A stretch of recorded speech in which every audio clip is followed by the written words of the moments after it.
ఈ రాహుల్ గాంధీ అనే వ్యక్తి ఏదైతే చెప్తా ఉన్నారో, ఎందుకు ఈ రాహుల్ గాంధీ అనే వ్యక్తి ఆంధ్ర గురించి ఎందుకు మాట్లాడడం లేదు చెప్పు. చంద్రబాబు నాయుడుతో హాట్లైన్లో టచ్లో ఉన్నాడు కాబట్టి మాట్లాడడం. ఎందుకు ఈ Andhra in charge national spokesperson మనిషిడు మాణిక్యం ఠాకూరా అడే పొద్దున్న చంద్రబాబు నాయుడు గురించి మాట్లాడినాడా? ఏ పొద్దున్న ప్రజాస్వామ్యాన్నిలో ఇంత కూని చేస్తా అంటే ఏమైనా క్వశ్చన్ చేసినాడా? చంద్రబాబు నాయుడు ఇన్ని స్కాములు చేస్తున్నాడు, కంటి ముందర కనపడుతుంది. యా వీధికి పోయినా బెల్ట్ షాప్ కనపడుతుంది, యా పక్కకు తిరిగినా పర్మిట్ రూమ్ కనిపిస్తుంది. ఎంఆర్పి రేట్ల కన్నా ఎక్కువ రేటుకి అమ్ముతున్నారు. యా రోజైనా మాట్లాడినాడా?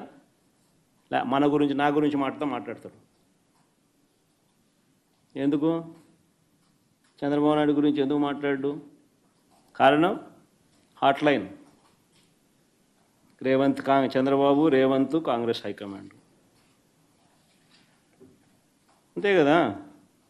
ఎందుకంటే చంద్రబాబు నాయుడు గురించి ఎందుకు మాట్లాడు చెప్పు. ఆ రాహుల్ గాంధీ ఆంధ్ర గురించి ఎందుకు మాట్లాడు చెప్పు.